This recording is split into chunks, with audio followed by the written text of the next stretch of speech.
একটি মা তার 4 বছরের ছোট ছেলেকে বুকে জড়িয়ে ধরে আছে, যা দুজনেই চিরকালের জন্য এক হয়ে গেছে। কয়েক মিনিট আগে সেই বোর্ডে হাসি, আনন্দ আর স্বপ্ন ছিল, কিন্তু তারপর একটি হঠাৎ ঝড় এলো, যা সুন্দর একটি ক্রুজ যাত্রাকে পুরোপুরি ধ্বংস করে দিল। জব্বলপুরের বর্গি ড্যামে ঘটে গেল এক ভয়ানক ট্র্যাজেডি। মাত্র কয়েক মিনিটের মধ্যে 9টা প্রাণ চলে গেল, আরও অনেকে এখনও নিখোঁজ।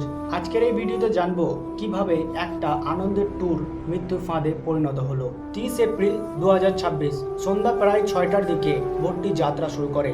বোর্ডে ছিল 29 থেকে 43 জন প্যাসেঞ্জার প্লাস ক্রু। শুরুতে আবহাওয়া ভালো ছিল, যাত্রীরা নাচছিলেন, গান বাজনা করছিলেন, ছবি তুলছিলেন, সবাই আনন্দে মগ্ন ছিল। হঠাৎ আকাশ ঘনিয়ে আসে, প্রবল ঝড় ওঠে, বাতাসের গতি 60 থেকে 70 কিমি প্রতি ঘন্টা হয়ে যায়। সমুদ্রের মতো ঢেউ উঠতে থাকে ড্যামের জলে।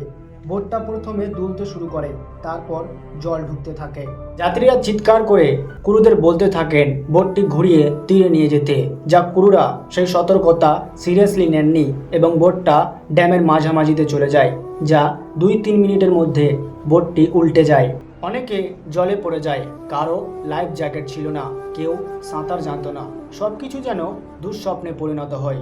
ঘটনার খবর পেয়ে দ্রুত পৌঁছে যায় উদ্ধারকারী দল, স্থানীয় প্রশাসন, পুলিশ এবং ডুবুরি দল শুরু করে রেস্কিউ অপারেশন।